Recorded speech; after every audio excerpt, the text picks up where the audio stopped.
topic here is trig inverses. Trig inverses. In order to do trig inverse problems, you must know these definitions. Y is equal to the sine inverse of x means two things. There's two things make up the definition. It means that the sine of y equal x, and just as importantly, you have to know this, that the angle is in between negative pi over 2 and pi over 2. This means quadrant 1 and quadrant 4. That's what that means. Y is equal to cosine inverse of x. It means not only that cosine y equal x, but in addition that the angle is in between 0 and pi. The angle is in between 0 and pi, which means quadrant 1 and quadrant 2. Y is equal to the tan inverse of x. It means the tangent of y equals x. Means the tangent of y equals x. And that y is in between somewhere. Y is in between negative pi over 2 and pi over 2. That means quadrant 1, quadrant 4. The other three trig functions are defined in a similar way. The cotangent, y is equal to cotan inverse of x. Well, this means that x, or the tangent of y equals x. I meant to say the cotangent of y equals x.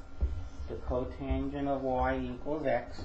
The cotangent of y equals x. And x is in between, I meant to say y is in between 0 and pi.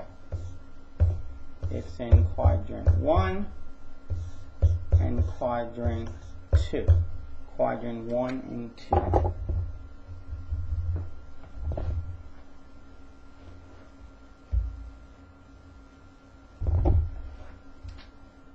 Y is equal to secant inverse of x. This means interchange x and y. Interchange them. Means the secant of y is equal to x. And that y is in between some angles.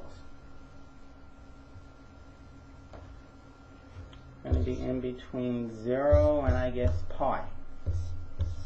That's quadrant 1 and 2. Okay, the last one is, I guess, cosecant. Cosecant of x. Y equal that. That means that cosecant of y equals x. And they tell you where y is in between. For cosecant, if I remember correctly, it's between negative pi over 2 and plus pi over 2, which is quadrant 1 and 4. Now, make a statement that's very important. For sine, if we only taught sine sine inverse is in quadrant 1 or quadrant 4. In quadrant 1, sine is positive, and in quadrant 2, sine is negative. For cosine, quadrant 1 or 2. If I called this quadrant 2 a moment ago, I meant to say quadrant 4. In quadrant 4, in quadrant 1, cosine is positive, and in quadrant 2, it's negative. This is true for all of these 6 trig functions. Tangent is positive in quadrant 1 and negative in quadrant 4. Cotangent is positive in 1 and negative in quadrant 2. Secant is positive in quadrant 1. Everything is positive in 1, but negative in quadrant 2. Cosecant, positive in quadrant 1, negative in quadrant 4. Okay. So if I tell you that the sine inverse of an angle, if I tell you this value is negative, that means the sine of y is negative in quadrant 4. If I tell you that x is a positive value, then you're in 1. If I tell you x is negative, you're in quadrant 2. That's very key.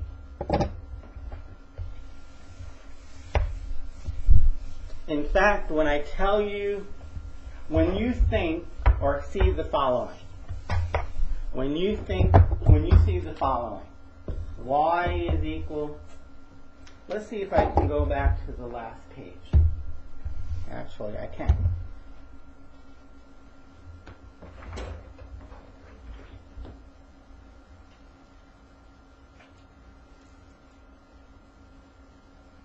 Okay, actually it won't let me, I'm sorry. If I told you that y equals sine inverse of x, it means that y is in between negative pi over 2 and positive pi over 2. You have every right to think y is equal to the sine inverse of x means x is in quadrant 1 or quadrant 4. With one minor exception. You need to find out what angle y is.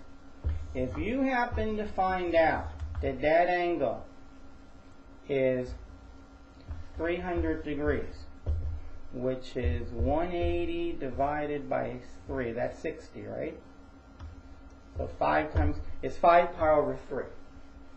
Okay? The problem is that 5 pi over 3 is in between negative pi over 2 and pi over 2. That's not true. Negative pi over 2 might be less than 5 pi over 3. But 5 pi over 3 is not less than pi over 2. This number is more than 1. You have more than 1 pi. You're supposed to be less than a half pi. Your answer cannot be other than in between these two numbers. So if you know this angle, then you should know that angle. If it actually is negative pi over 3. Okay, because this is 60 degrees, but we're going backwards. Okay, that's the only way you're going to get an answer between negative pi over 2 and pi over 2. Okay, that's a bit tricky. I'm not saying no, but your answer has to be between negative 90 degrees and positive 90 degrees. That is between negative pi over 2 and pi over 2. And that's if you're talking about sine inverses.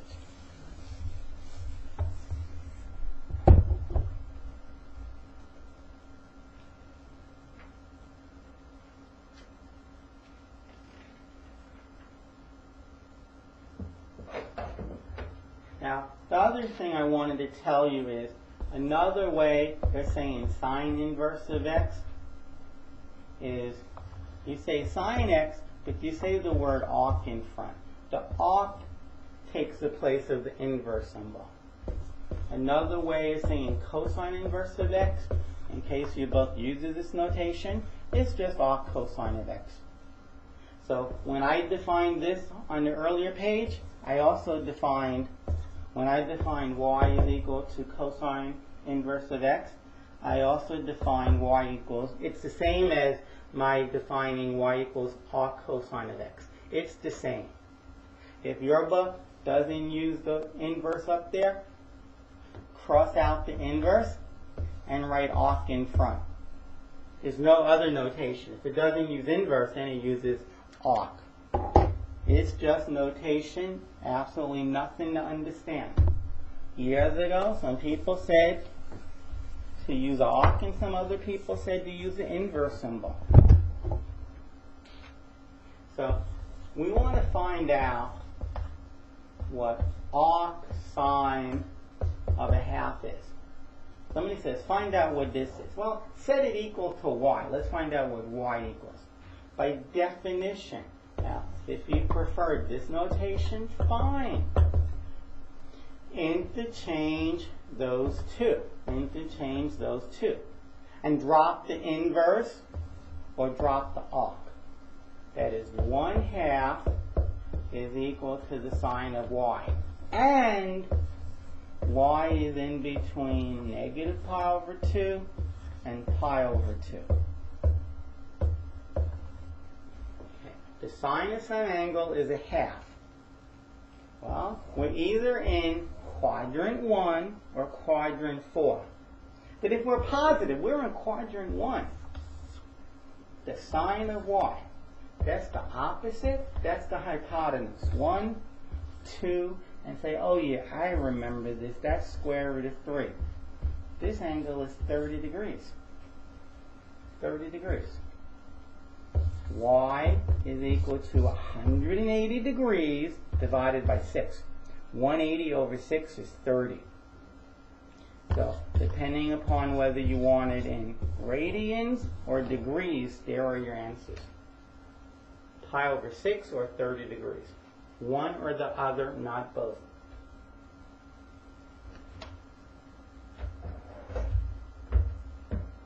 Suppose you were asked to find the tan inverse of square root of 3 over 3. The first thing I would do is say, you know what? This came from 1 over square root of 3. You do enough trig problems, you know that 1 over square root of 3, when you rationalize it, it becomes square root of 3 over 3. The tan inverse of 1 over square root of 3. Since 1 over square root, and let's give this a name, let's call it y. This means the tangent of y equals 1 over the square root of 3, which is a positive amount. And then you know you're in quadrant 1. Here is good old y. The tangent of y is opposite over adjacent. And you say, oh, that's 2. I know this angle. It's the same angle I just dealt with a moment ago. Y is equal to 30 degrees, or 180 over 6. That is pi over 6. We got the exact same triangle.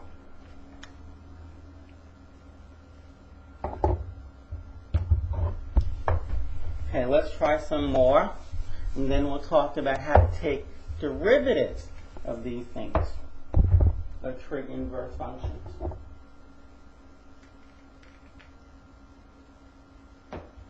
What if you wanted to find the arc sine of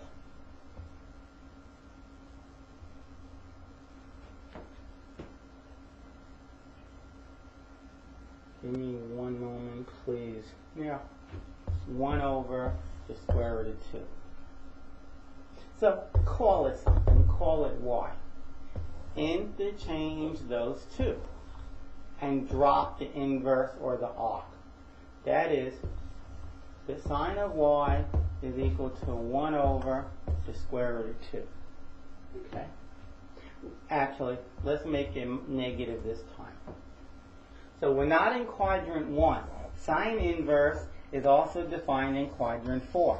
That second quadrant, the one other than quadrant 1, every trig function, every trig inverse function is defined in 2 quadrants.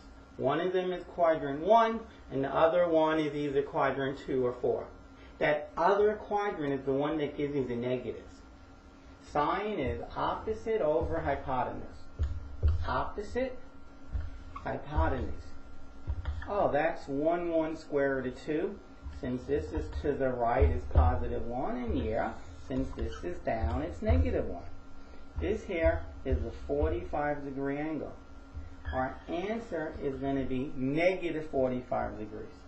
Because our answer has to be between negative 90 and positive 90. You can't say, oh, 315 degrees. Yes, that is 315 degrees. But for sine inverse to make sense, the angle must be between negative 90 and 90. So angle y is negative 45 degrees. And 180 divided by 4 is 45 degrees. You must know that 180 divided by 2 is 90. That is pi over 2 is 90. You need to know that 180 over 3, 180 over 3 is 60. You need to know your 180 divisions. 180 divided by 4, that's 45. These are things you have to study. 180 over 5, though it's not very popular, and I wouldn't study this, is 36. 180 over 6, that is pi over 6, that's a big one, that's 30. You should know all, you don't need to know this one.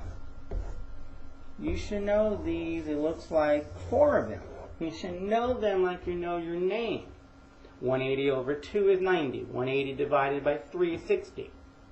So if I ask you how to write 45 degrees in radians, you should think 180 over 4. Done. 60 degrees? Oh, that's 180. Remember, pi equals 180 degrees. 180 over 3 is 60. I give you 30. You should say 180 over 6 is 30. Need to know those.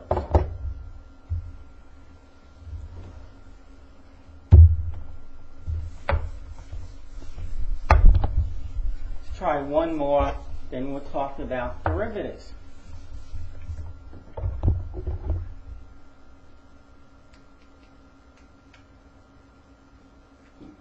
What about find the arc, the tangent inverse of negative 3? Well, call it something. Call it y.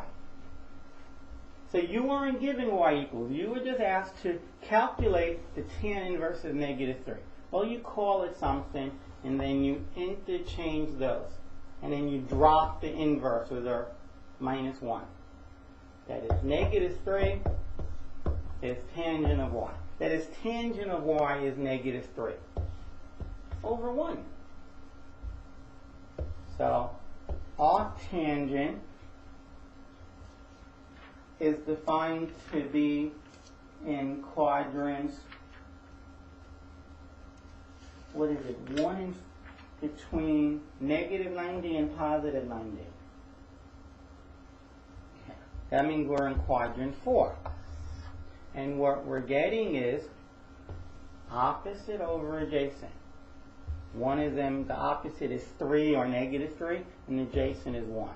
Since this is to the right, it's the one that's positive, and since this is down, that's negative. Okay, 9, 10. The problem is that this is not a special angle. This is not a special angle. What you would do is you can just put this in your calculator. Tan inverse of negative 3. You have the tangent button, and assuming you have a calculator that does inverses, right above the tan button will be tan inverse. And this will be in some special color. And so first you would hit the shift button that has the same color as the tan inverse. And then you would hit tan. This is just tan inverse. And then you would put in parentheses negative 3 and hit your equal symbol, and out would come the answer. And let us do that.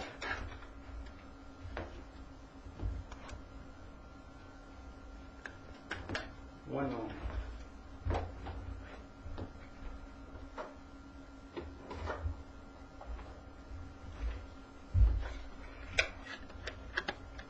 Okay, so let's shift the tangent button, Oh, great. Mine is in green. So shift, tan inverse, the negative symbol, not the minus sign, 3, close the bracket, and I get negative 71.5, we'll round to 2 decimal places, degrees. And there's your answer. Now, let's try some other problems somewhat similar to this. These are more fun. The ones we just done are kind of boring and dry. These are more fun, but you have to take your time and play the game. It's not a hard game to play. Just use the rules, and these are very easy. What is the sine inverse of a half? Now, I'm not talking about this sign at all. What's in here is an angle. We've been calling it y, but let's call it theta. What do we know about the sine inverse of a half? Well, if we call it theta, we know that the sine of theta is a half. But oh, wait. They're asking, what is the sine of theta? I know that one. It's a half. It's a half. It's a half.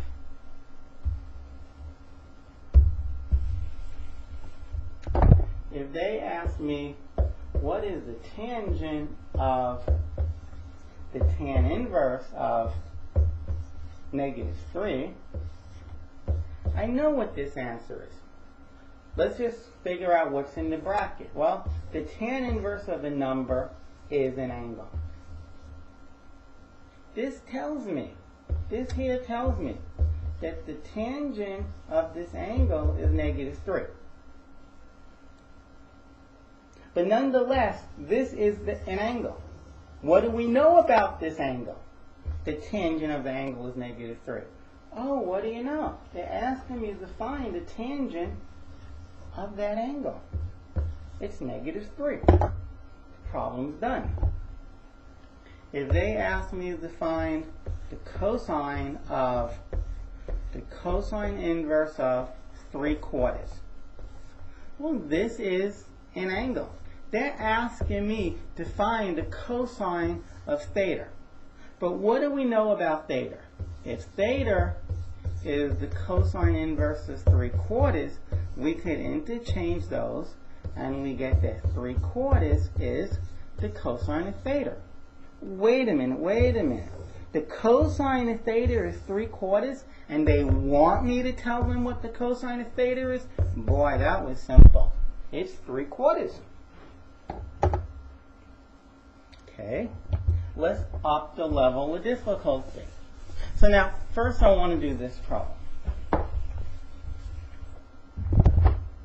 If somebody asks you, well, what's the sine of the sine inverse? Well, if I say 2/5, the answer is 2/5. But what if I tell you the sine, I ask you, what is the sine of the sine inverse of 17? And the brackets have no meaning. I could have put brackets here. Well, like I've been saying, this here is an angle. I know that the sine of that angle is 17. That can't be. The sine function only goes between -1 and +1. This here is nonsense. It's not true. There is no theta. The sine of, I don't have any idea what the angle is, or the sine of, it can't even be an angle. This does not exist. There's no answer. It does not exist. There is no answer. The sine of, there can't be an angle that lives up to what it's saying. What's the sine of that angle? You can't take the sine of, there is no such angle. What is the sine of? There is no angle. You can't say this is a half or a quarter. It doesn't exist. It's D and E. Okay. So don't just think, oh, I got it. The sine inverse of any number k is equal to k. No.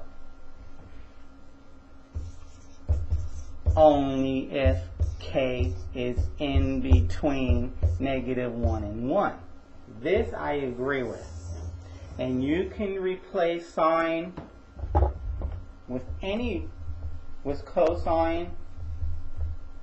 You can replace it with cosine. You can have sine inverse.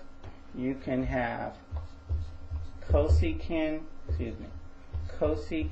inverse, and secant inverse.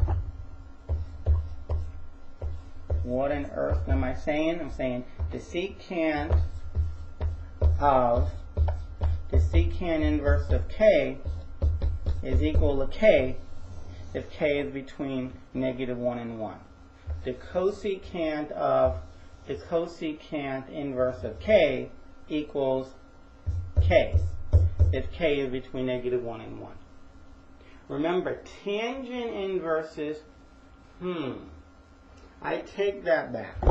It's only true for the first two. It's only true for the first two. It's only true for the first two.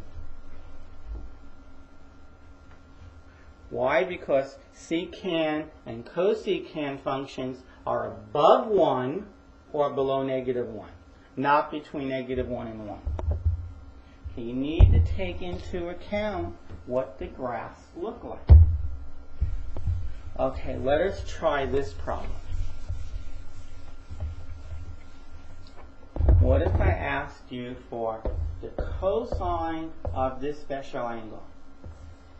The sine inverse of a half. Now, this here is some angle.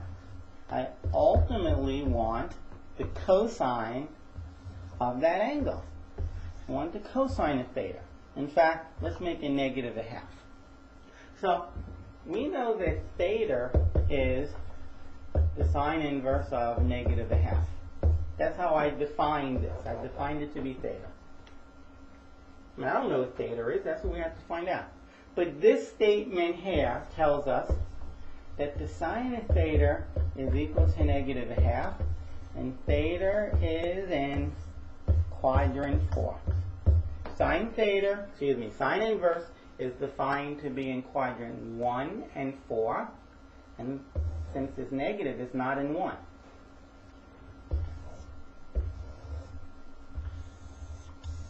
The sine opposite over adjacent. This here is the square root of 3, and since it's to the right, it's positive. That's theta. And I just want the cosine of theta. Oh, okay, cosine of theta. Adjacent over hypotenuse. The square root of 3 over 2. Problem is done. What's in the parentheses gives you a triangle, and you want to find the tangent of that angle. What is the tangent of the cosine inverse of -2/3? Well, this is some angle, and I would love to find the tangent of that angle. Cosine inverse of a number is an angle. The cosine inverse of -2/3 is equal to some angle. And we know that just interchange these. The cosine of that angle is -2/3. Now what? Trig inverses, I meant to say cosine inverses, is defined in quadrant 1 and 2. Quadrant 1, the cosine of theta would not be a negative. We're in quadrant 2. -2 is the adjacent, and 3 is the hypotenuse.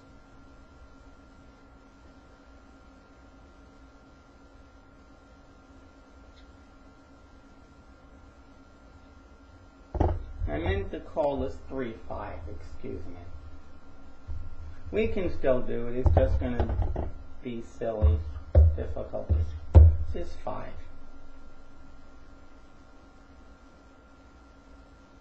Actually, it didn't matter. So we need to find out what y is, because to find the tangent of this angle, it's opposite over adjacent. We need to find what y is. Well, we know that y squared plus negative 2 squared is equal to 5 squared. So y squared plus 4 is 25. And you should know that 21 plus 4 is 25. So y squared is 21, which means that y is plus or minus the square root of 21. But since y is going up, it's plus. Okay, so y is the square root of 21. The tangent is the y value over the negative 2, which is negative square root of 21 over 2. A positive divided by negative is a negative.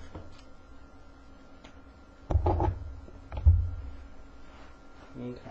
Now, if we considered this problem very similar one to what we just did, we had the cosine inverse of negative 2/3. What if we wanted to find the secant of that? And the answer is just going to be the reciprocal of negative 2/3. Because what they're telling you here is, they're telling you, so we know this is an angle. They're telling us what the cosine of the angle equals. They told us what that is. Well, if you take the reciprocal of both sides, remember, if 7 over 5 equals 7 over 5, then their reciprocals will be equal. If I tell you that 1 over x is 2 over 11, take the reciprocal of this side, get x. Take the reciprocal of the other side, get 11 over 2. If two quantities are equal, then their reciprocals are equal, except when the quantities are 0. 0 over 7 is equal to 0 over 13. They both equal 0. This is the only time the reciprocals are not equal. Okay. The reciprocal of cosine of x is, the reciprocal of cosine of theta is secant of theta. The reciprocal of the right side is negative 3 over 2. But I want the secant of theta. It's negative 3 over 2. And you can draw your triangle and all, but I wouldn't. But in case you would, let's do it. Cosine is negative only in quadrant 2. So it's adjacent over hypotenuse. That's the theta. Now you want to figure out what that side is, go for it. But secant is defined to be hypotenuse over adjacent. It's 3 over negative 2. A positive over a negative is negative. So I do get negative 3 over 2.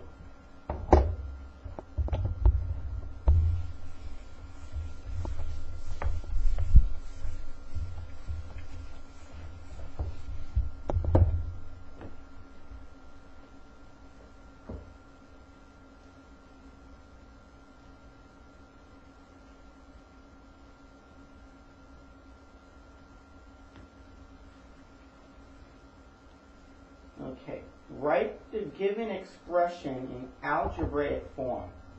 That is simplified. What is the tangent of the tan inverse of x?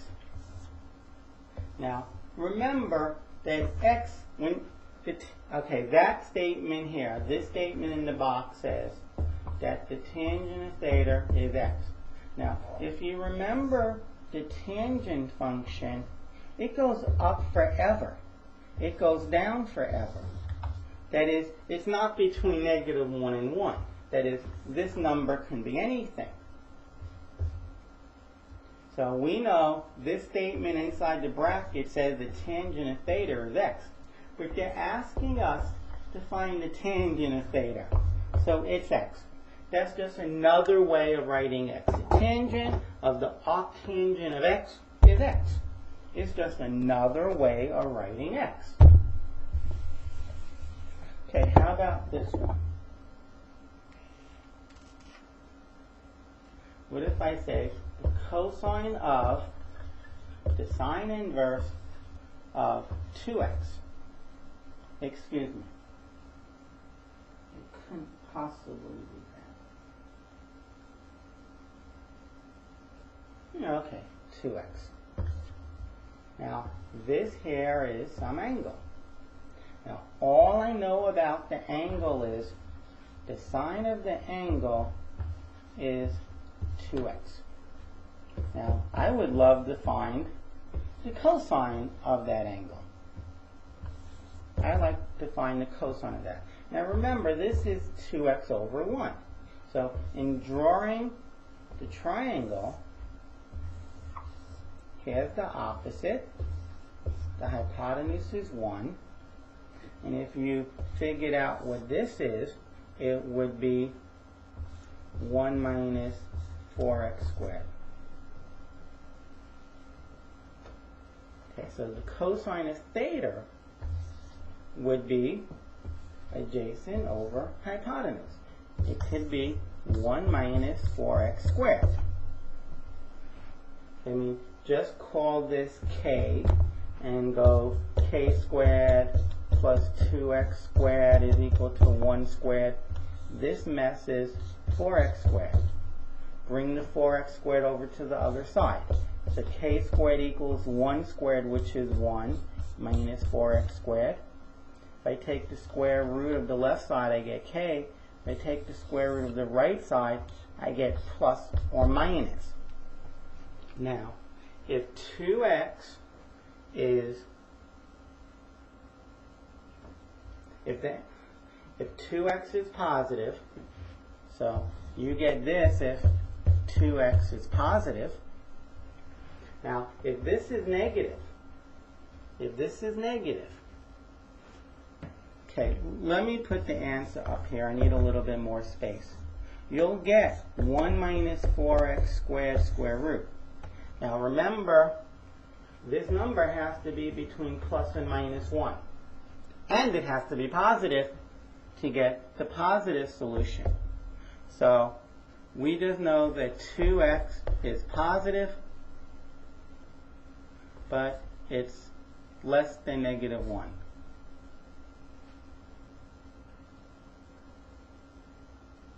Okay. Now, if 2x was less than 0, 2x is, what is bothering me? Here's negative 1 and here's 0. 2x is in between. 2x is in between negative 1 and 0. And the other one should have been the opposite way, sorry. Between 0 and 1. Okay, now, if 2x is less than 0, that means we were in quadrant number 4. That means we were in quadrant 4. Because sine inverse of a negative value, that means we're in quadrant 4. And opposite over hypotenuse. The 2x is understood to be a negative number. That's 1. And since this is to the right, it's positive. And we still get 1 minus 4x squared. So the cosine is always that.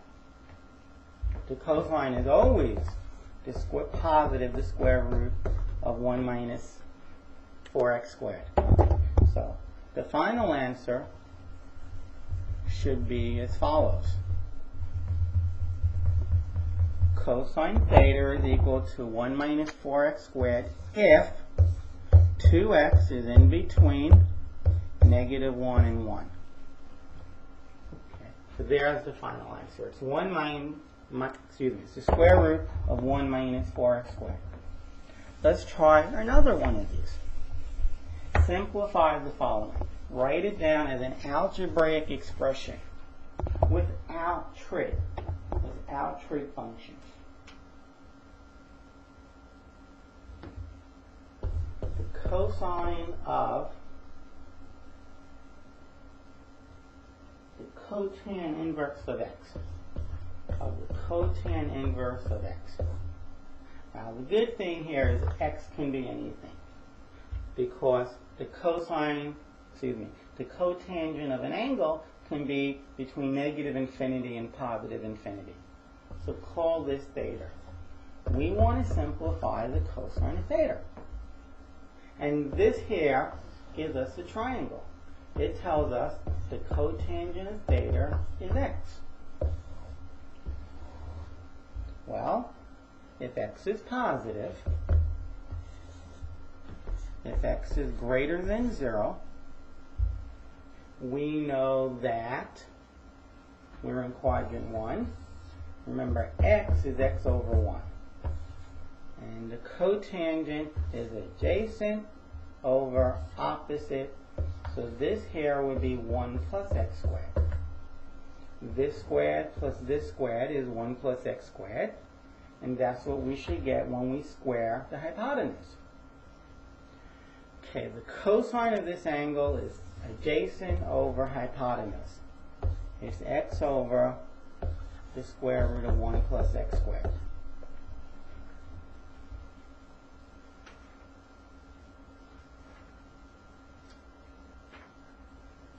Now, the cotangent is, the arc cotangent is also defined in quadrant 2.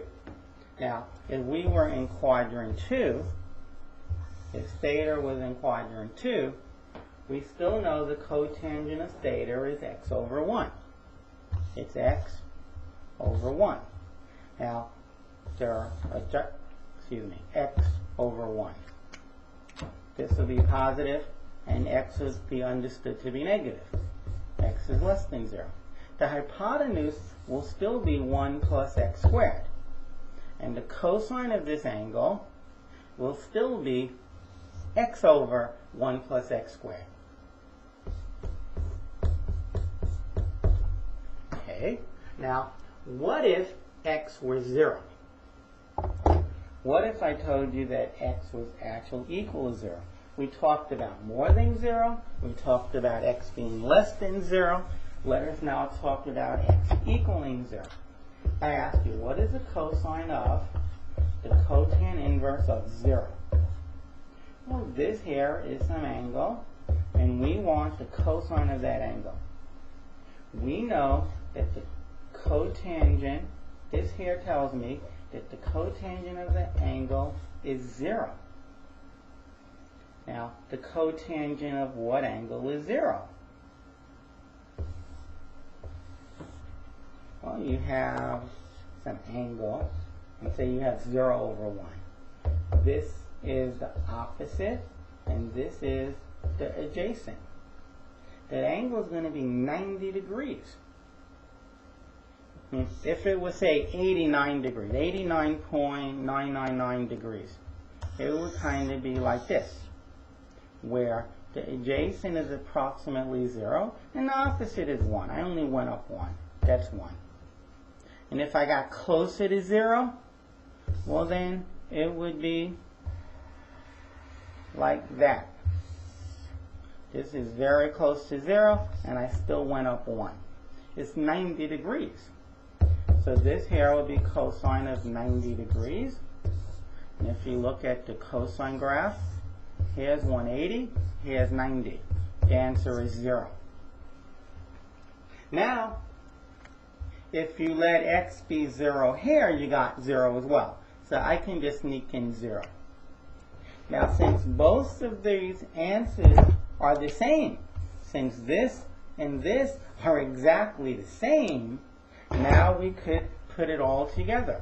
You must check it separately, because it might be one's plus and one's minus. That is, this could have been minus x over, the square root of 1 plus x squared. But it isn't, it was plus as well. So the final answer would be, you get x over 1 plus x squared. For any x. I'm not even going to state what x is. It can be anything. And that would be that answer. Okay, there's a lot in this section. The next thing we're going to talk about will be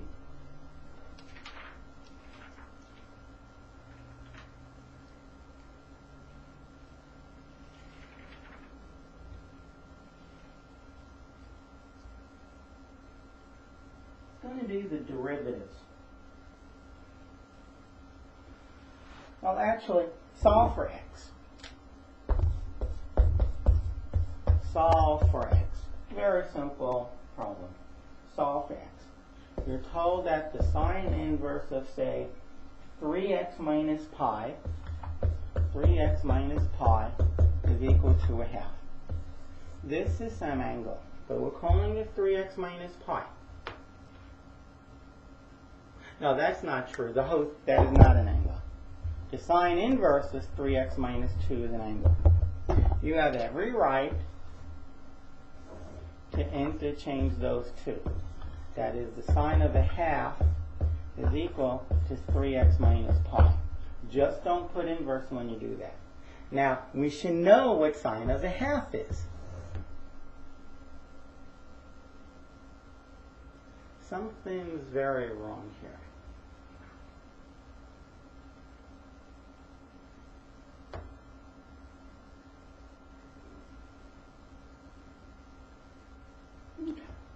So, we don't know what sine of a half is. So we can take our calculator and calculate it. They're not asking for sine inverse of a half.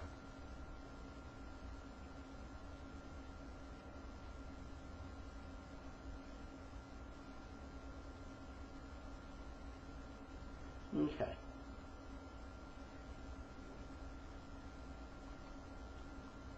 So now I find sine of a half.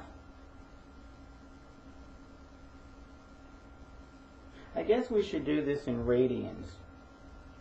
It should definitely be done in radians.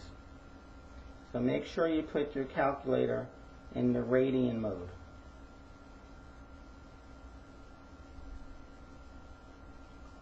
Okay, so now we calculate sine of a half.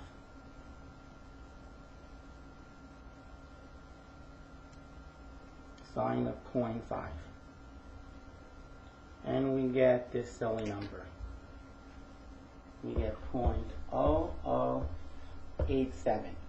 And this is 3x minus pi.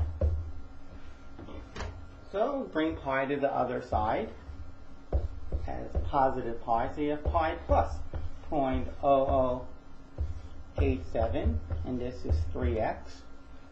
I just added pi to both sides.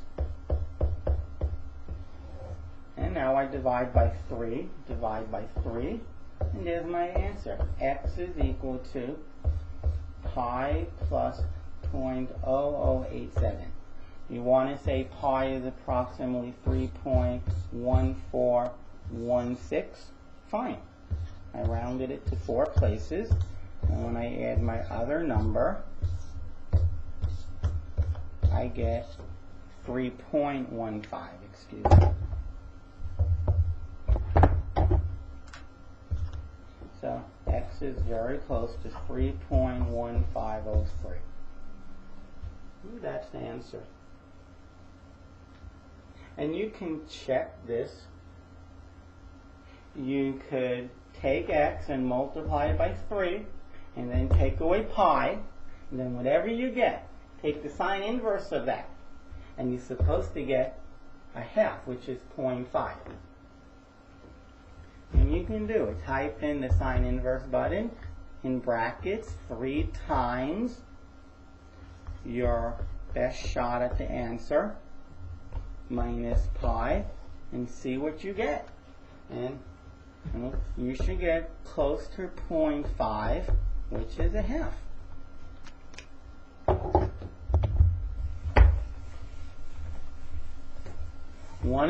It's a linear equation that we're solving, where one of the terms is a trig function, a trig constant.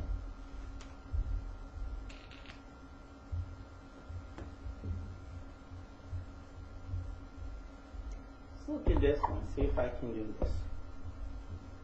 They tell you the cosine inverse of x is equal to the secant of x. This is equal to the secant of x. Okay. Now, this is equal to some angle, and this is equal to the same angle. Why? Because they're equal to one another. Alright, this tells us that the cosine of theta is x, and the other side tells us that the secant of theta is also x. And we need to decide what x must equal. Well, the cosine of theta is x. You have x over 1. Excuse me. You have x over 1. Now, on the other side, it's going to be the same triangle because we have the same angle. This is also x over 1. But secant is defined to be hypotenuse over adjacent. Adjacent is 1, hypotenuse is x. Well, if you let x be 1, that's the only time you'll get the same triangles, when x is 1. Okay, x is equal to 1. But now, you have to think for a moment. You have to think for one moment. Can x be 1? Can x equal 1? Can this be 1 and this also be 1? The answer is no. This, see, here's 1. That's 1. That's 1. Now, if I put my compass needle at the origin and I make a circle, every point on the circle from the center is 1. All these distances are 1. But the problem is to draw the right triangle, I'm going straight up. This is 1 and then more. This cannot also be 1. So I claim that there is no answer. I claim that there is no solution to this. The only possible answer is 1, but I'm claiming that even that fails. Now that one I like to look up, but no. Okay, so there's no answer to this problem. The only answer we got, we rejected.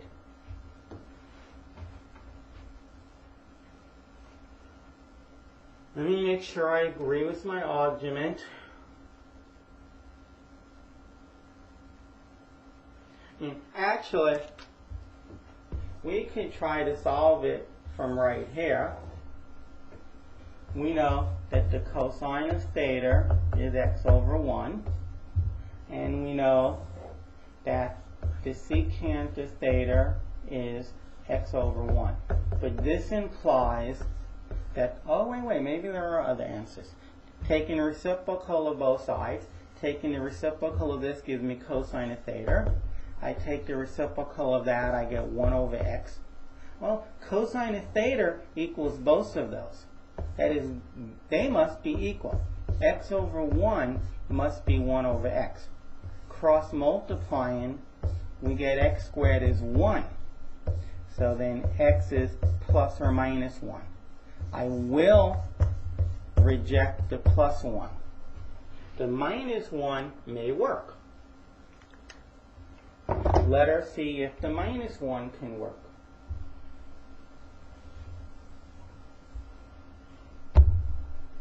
Definitely reject the plus 1 as the argument I just gave. Letter C minus 1. Can the cosine inverse of minus 1 ever equal the secant inverse of minus 1? Can that ever be? Is this true? Well, if I call this theta, this tells me that the cosine of theta is negative 1. But this also has to be theta, because they're equal. So this tells me that the secant of theta is negative 1.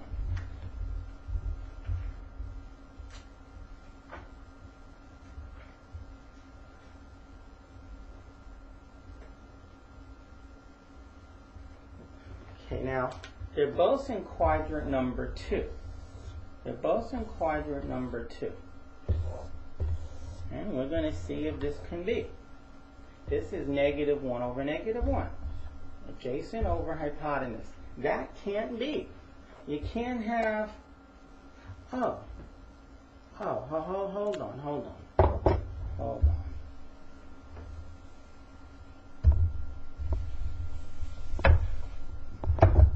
The cosine of theta can be negative 1. I don't know what I'm saying. It's negative 1 right here. It's negative 1 at pi. Okay? Now, the cosine of pi is negative 1. Now, the secant of pi, well, I don't know much about the secant of pi, but it's the same as the 1 over the cosine of pi, which is 1 over negative 1, which is negative 1. Yes, pi is an answer. Pi is an answer. Okay, now, so pi is an answer.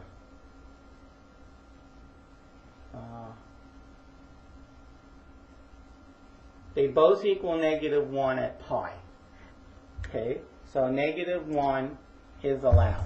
What about positive 1?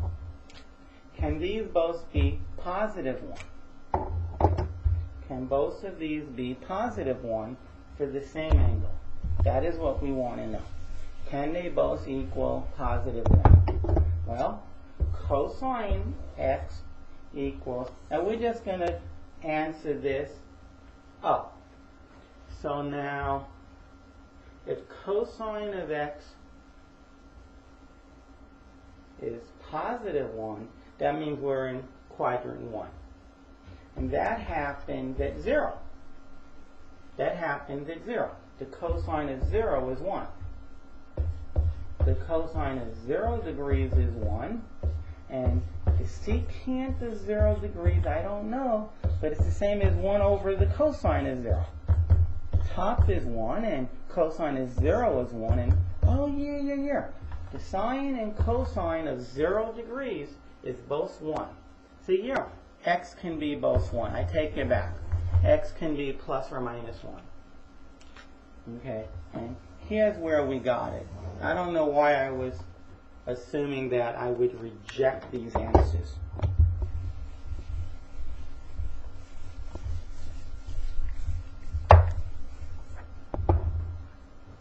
Okay, let us see what we can do next.